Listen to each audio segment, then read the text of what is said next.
미국이 세계 최대 산유국이 된 비밀이 있습니다. 석유가 많아서? 아닙니다. 미국은 한때 석유를 수입하는 나라였어요.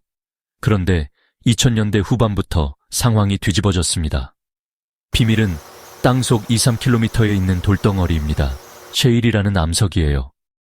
이 돌 안에 가스와 기름이 갇혀 있거든요. 문제는 이 가스가 돌 속에 꽁꽁 갇혀서 안 나온다는 겁니다. 그래서 미국 엔지니어들이 생각해낸 방법이 뭐냐. 땅속 2km까지 구멍을 뚫고 거기에 물을 수백 기압으로 쏴서 바위를 부숩니다.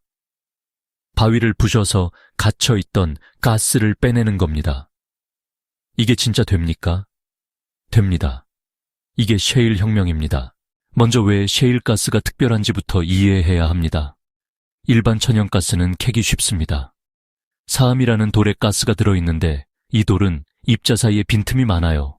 구멍을 뚫으면 가스가 알아서 흘러나옵니다. 스펀지에서 물이 빠지는 것과 비슷하죠. 그런데 셰일은 다릅니다. 진흙이 수백만 년 동안 눌려서 굳은 암석이에요. 입자가 극도로 촘촘합니다. 가스가 들어있긴 한데 빈틈이 거의 없어서 구멍을 뚫어도 가스가 안 나옵니다. 콘크리트 블록에서 물을 짜내려는 것과 비슷해요. 그래서 오랫동안 셰일 가스는 꺼낼 수 없는 자원이었습니다. 이 불가능을 가능으로 바꾼 사람이 있습니다. 그리스계 미국인 사업가 조지 미첼입니다. 그는 텍사스의 바넷 셰일 지역에서 20년 가까이 셰일 가스 채굴 실험을 했어요. 주변에서는 미쳤다고 했습니다. 돌에서 가스를 뽑겠다니. 하지만 1998년 그가 두 가지 기술을 결합합니다. 수평 시추법과 수압 파쇄법. 이 두 기술 자체는 이미 존재하던 것이었지만 셰일 가스 채굴에 동시에 적용한 건 그가 처음이었습니다. 이게 모든 걸 바꿔놓습니다. 자, 이제 셰일 가스를 캐는 과정을 처음부터 따라가 보겠습니다. 먼저 시추 장비를 세웁니다. 높이 수십 미터의 시추탑이 세워지면 드릴이 땅을 파고 내려가기 시작합니다. 일반 석유 시추와 여기까지는 같아요. 수직으로 지하 2-4km까지 뚫어 내려갑니다. 이때 드릴링 머드라는 특수한 진흙 용액을 함께 주입하는데 이 용액이 드릴 비트를 냉각시키고 깎아낸 암석 조각을 지상으로 밀어 올립니다. 동시에 시추공이 무너지지 않도록 압력을 유지하는 역할도 하죠. 여기서 핵심 기술이 등장합니다. 수직으로 내려가던 드릴이 셰일층에 도달하면 방향을 꺾어서 수평으로 뚫기 시작합니다. 이걸 수평 시추라고 합니다. 왜 수평으로 뚫을까요? 셰일층은 얇고 넓게 수평으로 퍼져 있거든요. 수직으로만 뚫으면 셰일층과 접촉하는 면적이 매우 좁습니다. 하지만 수평으로 뚫으면 셰일층을 따라 1km 이상 드릴이 지나갈 수 있어요. 접촉 면적이 수직 시추의 5배 이상으로 늘어납니다. 가스를 빨아들일 수 있는 표면적이 그만큼 커지는 거죠. 수평 시추가 끝나면 시추공을 보호하는 작업에 들어갑니다. 강철 파이프, 케이싱을 시추공 안에 삽입합니다. 그리고 케이싱과 안반 사이의 빈 공간에 시멘트를 채워 넣습니다. 이걸 시멘팅이라고 해요. 왜 이 작업이 중요하냐면 나중에 엄청난 고압의 물을 주입할 건데 시추공이 튼튼하지 않으면 버틸 수가 없거든요. 또 지하수층과 셰일층이 섞이지 않도록 완벽하게 밀봉하는 역할도 합니다. 시멘팅이 끝나면 시추탑을 철거하고 다음 단계를 준비합니다.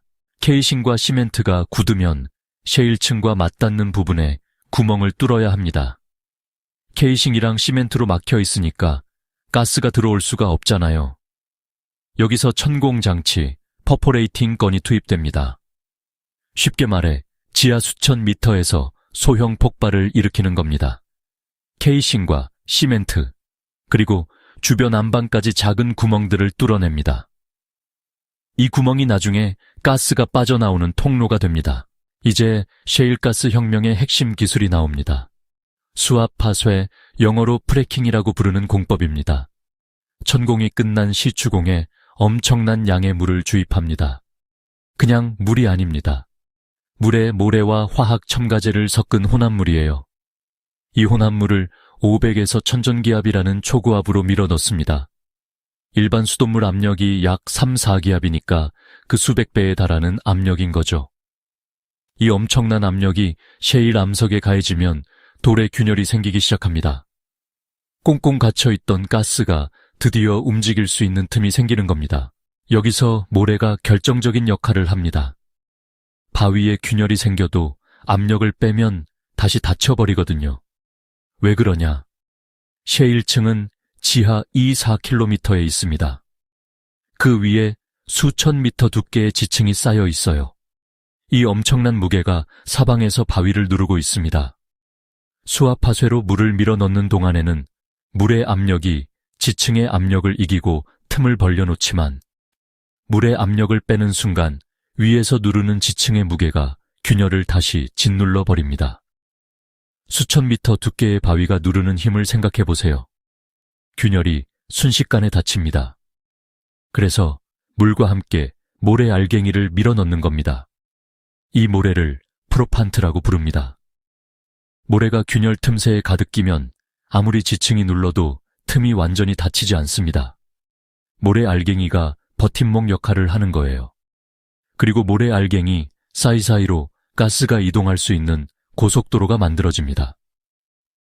시추공 하나당 평균 30번 정도 수압하쇄를 실시하는데 매번 약 300톤의 물과 30톤의 모래가 들어갑니다.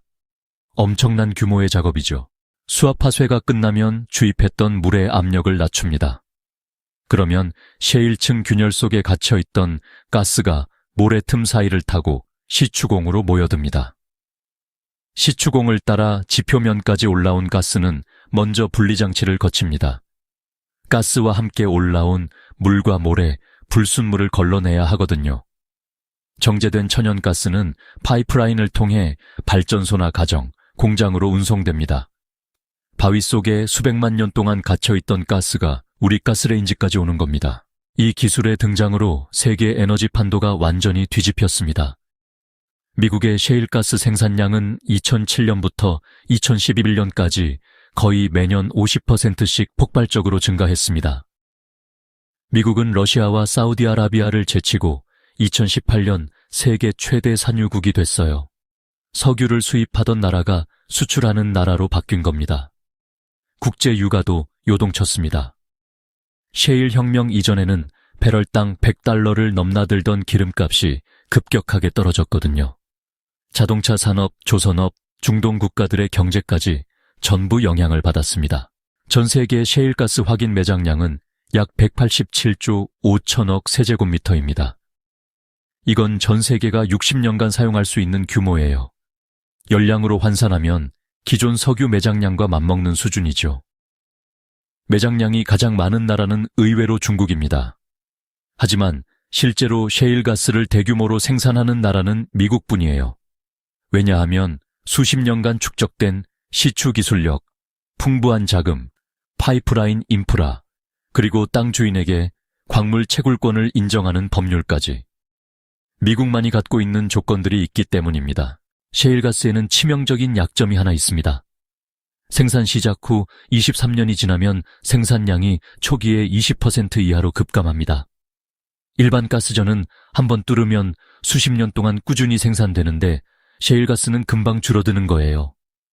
그래서 생산량을 유지하려면 매년 새로운 시추공을 계속 뚫어야 합니다. 쳇바퀴 돌듯이 시추를 멈출 수가 없는 구조인 거죠. 유가가 떨어지면 시추 투자가 줄고 투자가 줄면 23년 뒤에 공급이 급감하고 공급이 급감하면 다시 유가가 올라갑니다.